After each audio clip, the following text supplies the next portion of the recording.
Hello guys, welcome back to my channel. അപ്പം ഞാൻ വന്നിരിക്കുന്നത് ചെറിയൊരു കുക്കിംഗ് വീഡിയോ ആയിട്ടാണ്. ഇതിൻ്റെ തുടക്കമൊന്നും കാണിക്കാൻ പറ്റാഞ്ഞത് ആ സമയത്ത് അമ്മ എല്ലാ ദിവസവും ഞാൻ പറയുമായിരുന്നു ഒന്ന് കാണിക്കണേന്ന്. പക്ഷേ അമ്മ കാണിക്കാൻ മറന്നുപോയത് കൊണ്ടാണ് ഇതിൻ്റെ ആദ്യം കാണാൻ പറ്റുന്നത്. അപ്പോൾ കപ്പ പെരട്ടിയതാണ് ഇന്ന് ഉണ്ടാക്കാൻ പോകുന്നത്. ഫസ്റ്റ് കപ്പ കുഞ്ഞു കുഞ്ഞു പീസായിട്ട് അരിഞ്ഞ് വേവിക്കാൻ വെച്ചതിന് ശേഷം അതിനകത്ത് കുറച്ച് പുളി വെള്ളം നമ്മൾ പിഴിഞ്ഞ് ഒഴിക്കും. നമ്മൾ ഇതിനകത്ത് സെപ്പറേറ്റായിട്ടാണ് മീൻ വേവിക്കുന്നത്.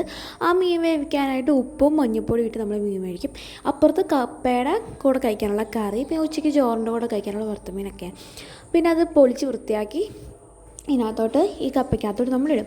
പിന്നെ അരപ്പ് ഇതിനകത്ത് തയ്യാറാക്കുന്നതെന്ന് വെച്ചാൽ കുറച്ച് ചുവന്നുള്ളി, തേങ്ങ, പിന്നെ എന്തായിരുന്നു ഒരു പച്ചമുളകൊക്കെ അരിഞ്ഞ് അരപ്പ് തയ്യാറാക്കും. മുളക് പൊടി മഞ്ഞൾപ്പൊടിയൊക്കെ ഇട്ട് അരപ്പ് തയ്യാറാക്കി അരപ്പ് അതിനകത്തേക്കിടും. ടേസ്റ്റ് കൂടാൻ വേണ്ടി കറിവേപ്പിലയും പച്ചമുളകും ഇതിനകത്ത് ഒന്നും കൂടി ഇത് ജസ്റ്റ് ഒരടിയും കൂടി അടിക്കണം. അതിനകത്തേക്ക് ഇടും. അപ്പോൾ നിങ്ങൾ വിചാരിക്കും പരിസരമൊക്കെ ഇങ്ങനെ കിടക്കുന്നത് നമ്മൾ ഇപ്പോൾ ഭയങ്കര ബുദ്ധിമുട്ടിലാണ് താമസിക്കുന്നത്, അതുകൊണ്ടൊക്കെയാണ് ഇത് ഷീറ്റിട്ട സംഭവത്തിൻ്റെ അകത്താണ് നമ്മൾ ഇത് വയ്ക്കുന്നത്. അപ്പോൾ അവസാനം ഇങ്ങനെയാണ് കിട്ടിയത്: ചോറും കപ്പയും പിന്നെ മീൻ കറിയും.